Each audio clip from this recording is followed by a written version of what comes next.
Genesis 36, 1 through 43. Devotional focus verse. And Esau took his wives, and his sons, and his daughters, and all the persons of his house, and his cattle, and all his beasts, and all his substance, which he had got in the land of Canaan, and went into the country from the face of his brother Jacob. For their riches were more than that they might dwell together, and the land wherein they were strangers could not bear them because of their cattle. Genesis 36, 6 and 7. We have all heard predictions about the future. Some were right, and some were so patently false that they are humorous now. In 1773, King George II said that the American colonies had little stomach for revolution. Charles H. Duell, commissioner at the U.S. Office of Patents, stated in 1899, "Everything that can be invented has been invented." Marshal Ferdinand Foch observed in 1911, "Airplanes are interesting toys, but they have no military value." In 1912, an official of the White Star Line, speaking of the firm's newly built flagship, the Titanic, declared that the ship was unsinkable. Robert Millikan, winner of the Nobel Prize in Physics in 1923, said, "There is no likelihood man can ever tap the power of the atom." Economist Irving Fisher observed on October 16, 1929, "Stocks have reached what looks like a permanently high plateau." 3 days before the Japanese attack on Pearl Harbor, Frank Knox, U.S. Secretary of the Navy, stated, "Whatever happens, the U.S. Navy is not going to be caught napping." A Businessweek article in 1958 predicted, with over 50 foreign cars already on sale here, the Japanese auto industry isn't likely to carve out a big slice of the U.S. market. Clearly, man's predictions about the future can be wrong. However, today's text is proof that when God indicates what the future will hold, He is always precisely and completely accurate. He looks ahead with perfect foreknowledge. This chapter records the fulfillment of God's revealed purpose concerning Esau and Isaac's inspired words for his eldest son when he pled bitterly for some blessing from his father. What is the lesson for us in this text? Simply this: all of God's predictions are totally accurate and will come to pass exactly as He said. We live in troubling times, but we can find assurance in the Word of God about our future. Take heart. God always does what He says He will do. Esau is proof of that. Background information. This chapter gives a concise history of Esau and his family. Because God's covenant was with Jacob, the Scriptures focus primarily on him and his offspring. Esau, who is also called Edom, was the ancestor of the Edomites. While this brief account of Esau's descendants basically concludes Esau's part in the biblical narrative, other places in the Bible give accounts of trouble between his descendants and the Israelites. Israel shared its southern border with Edom, and there was bitter animosity between the two nations. When the city of Jerusalem was besieged by the Babylonians, the Edomites did not come to help, but actually rejoiced when the city was destroyed. Edom is frequently alluded to in prophetical writings about the end times and the final destruction of world powers in the day of the Lord. This chapter, in conjunction with other chapters in the Bible, reveals the accuracy of Isaac's words concerning Esau given in Genesis 27, 39, and 40. At that juncture, in response to Esau's pleading, Isaac conferred a blessing of sorts upon his eldest son. Isaac said, "Behold, thy dwelling shall be the fatness of the earth." Esau prospered materially, though he did not inherit the promised land. Then Isaac spoke of the nation of Edom, saying, By thy sword shalt thou live, and shalt serve thy brother. The Edomites were first defeated by King Saul, and then subjugated by King David. They also had a failed revolt under Solomon. Finally, they rebelled from Joram, but were subdued once more by Amaziah.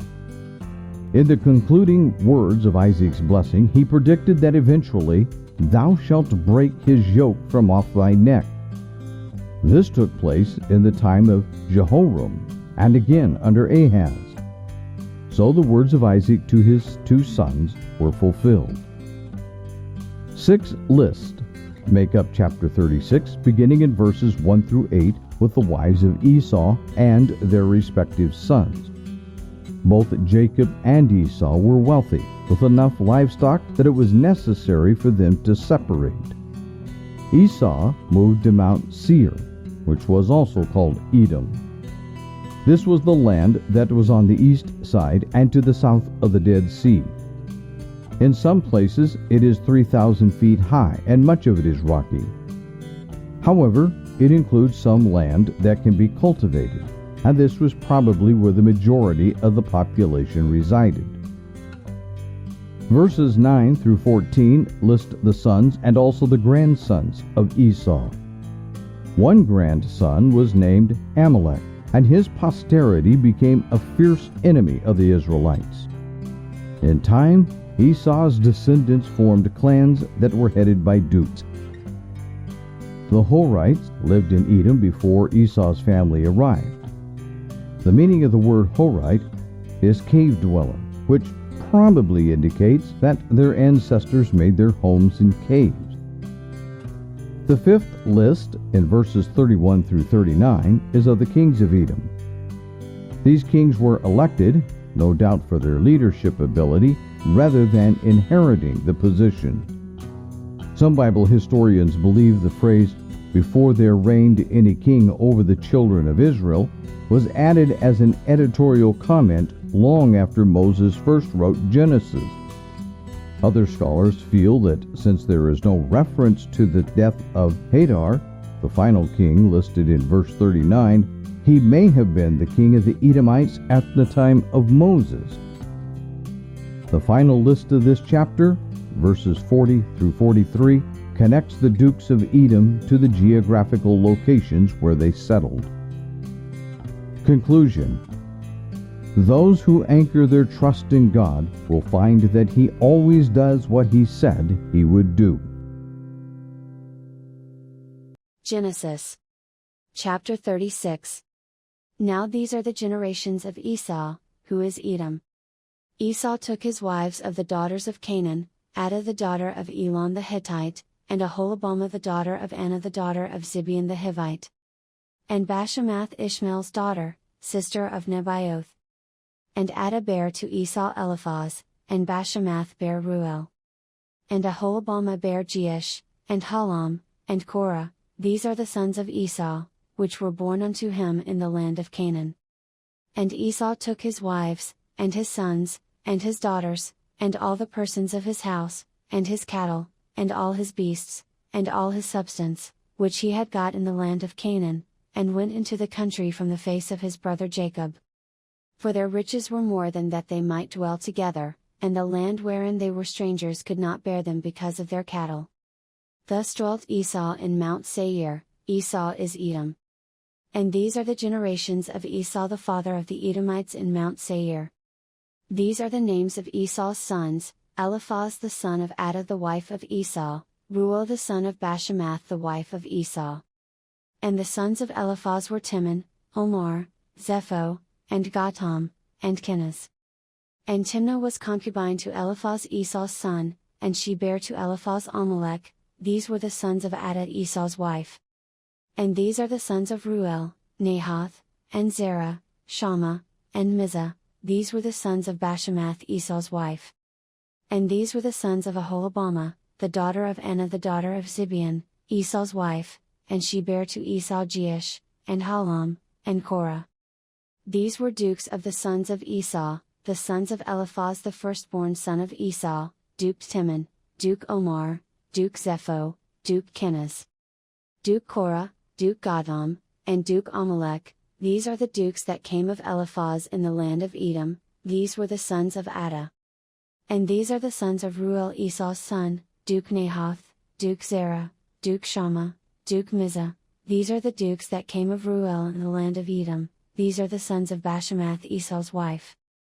And these are the sons of Aholibamah Esau's wife, Duke Jeish, Duke Halam, Duke Korah. These were the dukes that came of Aholibamah the daughter of Anna, Esau's wife. These are the sons of Esau, who is Edom, and these are their dukes. These are the sons of Seir the Horite, who inhabited the land, Lotan, and Shobal, and Zibeon, and Anna, and Dissan, and Ezer, and Dishan. These are the dukes of the Horites, the children of Seir in the land of Edom. And the children of Lotan were Hori and Hemam, and Lotan's sister was Timnah. And the children of Shobal were these, Alvan, and Manahath, and Ebal, Shepho, and Onam. And these are the children of Zibeon, both Ajah, and Anna. This was that Anna that found the mules in the wilderness, as he fed the asses of Zibeon his father.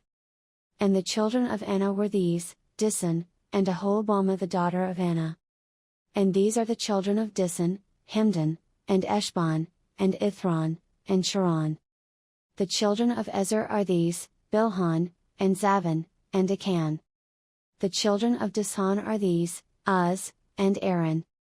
These are the dukes that came of the Horites, Duke Lotan, Duke Shobal, Duke Zibeon, Duke Anna, Duke Dissan, Duke Ezer, Duke Dishan. These are the dukes that came of Hori, among their dukes in the land of Seir.